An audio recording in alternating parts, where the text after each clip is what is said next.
ఇంకా వాళ్ళు ఏం చేస్తారో వాళ్ళ మనసులో ఏముందో, వాళ్ళ నాయకులు పోయి కొంతమంది కాంగ్రెస్లో చేరాలని ముందుకు వచ్చిన వాళ్ళను ఈ రకంగా మాట్లాడి తీసుకెళ్ళి బీజేపీలో చేర్చుకున్నారు. ఈడీ నోటీస్ నాకు కొత్త ఏం కాదు, గతంలోనే ఈడీ నోటీసులు వచ్చినాయి, ఇన్కమ్ ట్యాక్సులు సోదాలు చేసిండ్రు, విజిలెన్సులు చేసిర్రు, అన్ని రకాలుగా జరిగినాయి. 8 సంవత్సరాలలో రేవంత్ రెడ్డి గారు అన్ని రకాల విచారణ సంస్థలను ఎదుర్కొన్నాడు, అన్ని కేసులు చూసిండు, జైళ్ళు చూసిండు, అన్నిటికీ మానసికంగా సంసిద్ధంగా ఉన్న నేను. నా ఒక్కడి గురించి కాదు ఇక్కడ చర్చ. ఇంత దోపిడీకి పాల్పడుతున్న టీఆర్ఎస్ చంద్రశేఖర్ కుటుంబాన్ని వదిలేసి వీళ్ళు ఒకరొకరు 20 ఏళ్ళు 30 ఏళ్ళు ప్రజా జీవితంలో వాళ్ళ పెన్షన్స్ కూడా కొన్ని కోట్ల రూపాయలు ఉంటాయి. గీతారెడ్డి గారు ఇచ్చిన 25 లక్షలు, షబ్బీర్ అలీ గారు ఇచ్చిన 20 లక్షలు, సుదర్శన్ రెడ్డి గారు ఇచ్చిన 15 లక్షలు, అంజన్ కుమార్ యాదవ్ గారు ఇచ్చిన 20 లక్షలు, గాలి అనిల్ కుమార్ గారు ఇచ్చిన 20 లక్షలు అఫీషియల్ వాళ్ళ అకౌంట్ల నుంచి చెక్కుల ద్వారా చందాలు ఇచ్చారు. 5 మంది కలిసి ₹1 కోటి ఇస్తే ఆ ₹1 కోటి కోసము గింత తతంగం చేస్తారు కదా, గిన్ని వేల కోట్ల రూపాయలు మీ పార్టీకి ఎట్లొచ్చినాయి? వీటి మీద ఎందుకు విచారణ చేస్తలేరు? వీళ్ళందరూ కూడా ప్రజా జీవితంలో చాలా సంవత్సరాలు ఉన్నారు. వాళ్ళకు వచ్చే పెన్షన్ లెక్క అయితే కూడా కోట్ల రూపాయలు అయితే, లక్షలు కాదు. సోర్స్ ఆఫ్ ఇన్కమ్ గురించి నువ్వు వెతకాల్సిన పని లేదు. ఒక ఎంపీ, ఒక మంత్రి, లేకపోతే 30-20 ఏళ్ళు ఎమ్మెల్యేగా ఎంపీలుగా పనిచేసిన వాళ్ళకు 10-20 లక్షలు అనేది ఒక లెక్కలో ఉందా? మీరు చెప్పండి. అది కూడా అఫీషియల్ అకౌంట్ల నుంచి ఇచ్చిండ్రు. White money, they have transferred only white money through account. They have given their Aadhaar card, their PAN card, other all details. They have given even affidavits. మేము వాలంటీర్గా ఈ సంస్థ, ఈ పేపర్ నడపడానికి మేము చందాలు ఇస్తున్నామని చెప్పి వాళ్ళు అఫీషియల్గా అఫిడవిట్స్ అండర్టేకింగ్ ఇచ్చుకుంటూ, pan card and Aadhaar card ఇచ్చుకుంటూ అఫీషియల్గా అకౌంట్ టు అకౌంట్ ట్రాన్స్ఫర్ చేసిండ్రు. అట్లాంటి సింపుల్ థింగ్కి ఈడీకి ఏం సంబంధము? If there is anything, income tax can question, income tax can verify their accounts. ఇప్పుడు మనం ఇన్కమ్ ట్యాక్స్ ఫైల్ చేసినప్పుడు ఫైలింగ్లో ఏదైనా అనుమానం ఉంటే ఐటీఓ మనల్ని అడుగుతాడు, ఈ ట్రాన్సాక్షన్ ఏముంది, ఈ ఫర్నిష్ ద డీటెయిల్స్ అని.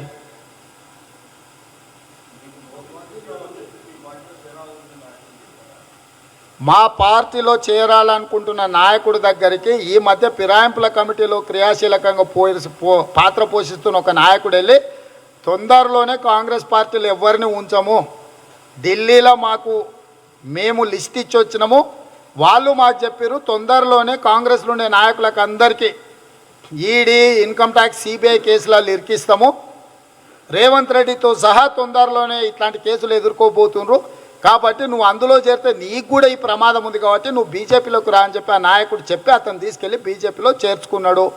అతను నిస్సహాయత వ్యక్తం చేసి నాకు వచ్చి చెప్పినప్పుడు నేను అంత సీరియస్గా పట్టించుకోలేదు. సరే, ఆయన ఇష్టం, రాజకీయాలు ఏ పార్టీలో చేరాలి, ఎప్పుడు చేరాలి అనేది వ్యక్తుల యొక్క ఇష్టం. దాంట్లో నేను చెప్పడానికి కానీ నేను అనడానికి ఏమీ లేదు. కానీ ఇప్పుడు జరుగుతున్న పరిణామాలు చూస్తుంటే ప్రణాళికబద్ధంగా దోపిడీకి పాల్పడ్డ టీఆర్ఎస్ను, చంద్రశేఖర్ కుటుంబాన్ని వదిలేసి ప్రజాస్వామ్యబద్ధంగా రాహుల్ గాంధీ గారి పాదయాత్రలోనూ ప్రజాస్వామ్యాన్ని రక్షించాలని ప్రయత్నం చేస్తున్న ప్రతిపక్ష పార్టీ అయిన కాంగ్రెస్ను టార్గెట్ చేస్తున్నారు.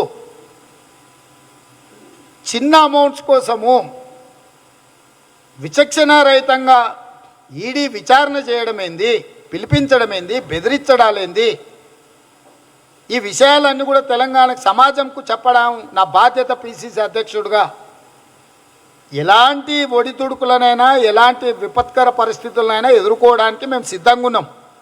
కాకపోతే ప్రజలకు చెప్పాల్సిన బాధ్యత, వివరించాల్సిన బాధ్యత మా మీద ఉంది. పండుగ పూట దగ్గరకు వస్తున్నా, ఎందుకు ఈరోజు అత్యవసరంగా ఈ సమావేశాన్ని ఏర్పాటు చేసినామంటే, మొదట 10 తారీఖు రమ్మని నోటీసులు ఇచ్చిన అంజన్ కుమార్ యాదవ్కు, షబ్బీర్ అలీ గారికి, లేదు మీరు 6 తారీఖే రావాల్సింది. అంజన్ కుమార్ యాదవ్ గారు ఆరోగ్యం బాగాలేక అపోలో హాస్పిటల్లో జాయిన్ అయ్యిండు.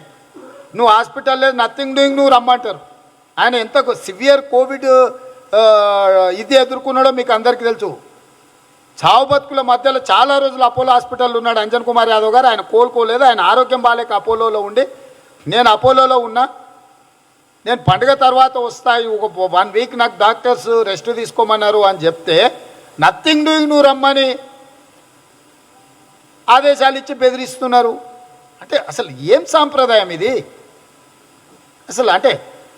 పాదయాత్ర ఆలోచన వచ్చినప్పటి నుంచి రాహుల్ గాంధీ, సోనియా గాంధీ గారు, మల్లికార్జున్ ఖర్గే గారు, డికే శివకుమార్ గారు, గీతారెడ్డి గారు, షబీర్ అలీ గారు, సుదర్శన్ రెడ్డి గారు, అంజన్ కుమార్ యాదవ్ గారు, గాలి అనిల్ కుమార్ మొత్తం పాదయాత్ర రూట్ ఎట్లెట్లుందో ఈడీ ఇన్కమ్ ట్యాక్స్ రెక్కీ చేస్తుంది. ఇందులో పాల్గొనే నాయకులందరినీ పిలిపించి వేధించడం ద్వారా ఈ పాదయాత్రను భగ్నం చేయాలని కుట్ర జరుగుతుంది. పర్టికులర్గా ఇన్ తెలంగాణ కాంగ్రెస్ పార్టీ ఉంటే బీజేపీ మనుగడ అసాధ్యమని వాళ్ళు గుర్తించారు. కాబట్టి కాంగ్రెస్ పార్టీలో ఉండే నాయకులను బెదిరించుకోవడం ద్వారా, లొంగ తీసుకోవడం ద్వారా, పార్టీలో చేర్చుకోవడం ద్వారా పార్టీ బలపడాలని చూస్తుంది. ఇది రాజ్యాంగ స్ఫూర్తి కానీ, ప్రజాస్వామ్య స్ఫూర్తి కానీ, ఆ పార్టీ చెప్తున్న సిద్ధాంతాల స్ఫూర్తి కానీ విరుద్ధము. ఇంతగా దిగజారాలా ఒక ప్రాంతంలో ఒక పార్టీ కొంచెం ఎదగాలనుకుంటే?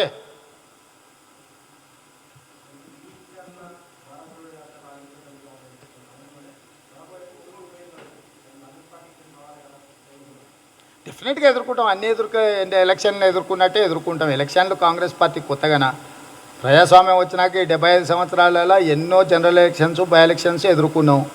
మునుగోడు కూడా ఆ ప్రక్రియలో భాగంగానే పార్టీ ఎదుర్కొంటుంది. అందరికంటే ముందుగా అఫీషియల్గా అభ్యర్థిని ప్రకటించింది కాంగ్రెస్ పార్టీ ఒక్కటే. అందరికంటే ముందు మునుగోడులో సమావేశాన్ని పెట్టింది. రాజగోపాల్ రెడ్డి గారు రాజీనామా చేసిన వెంబడే ప్రజలతో సమావేశం ఏర్పాటు చేసింది కాంగ్రెస్ పార్టీ. అందరికంటే ముందు గ్రామంలో కాంగ్రెస్ పార్టీ జెండా ఎగిరేసింది కాంగ్రెస్ పార్టీనే.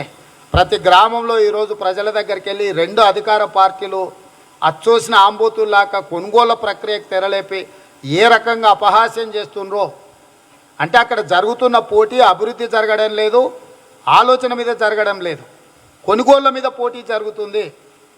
ఈ కొనుగోలు అమ్మకాలు అనేది ప్రజాస్వామ్యానికి పట్టిన చెదలు. సో ఈ అంశాలన్నీ కూడా ప్రజలకు వివరిస్తాము. మునుగోడు ఉప ఎన్నికలల్లో మునుగోడు ఆడబిడ్డకు టికెట్ ఇచ్చినాము. తెలంగాణలో 2018 జనరల్ ఎలక్షన్ తర్వాత 4 ఉప ఎన్నికలు వచ్చినాయి. దుబ్బాక, హుజూరాబాద్లో బీజేపీ గెలిచింది.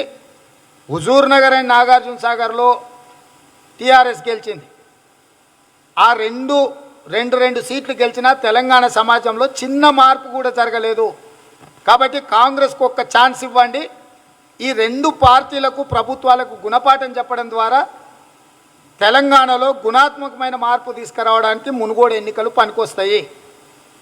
అదే కాకుండా ఒక చదువుకున్న విద్యాధికురాలు 50 సంవత్సరాలు సుదీర్ఘంగా రాజకీయాలలో మచ్చలేని నాయకుడిగా పనిచేసి నిజాయితీపరుడిగా పేరు పొంది తెలంగాణ రాష్ట్ర సాధనలో క్రియాశీలక పాత్ర పోషించి నల్గొండ అభివృద్ధిలో అహర్నిశలు శ్రమించిన పాల్వాయి గోవర్ధన్ రెడ్డి గారి కుటుంబానికి కాంగ్రెస్ టికెట్ ఇచ్చింది.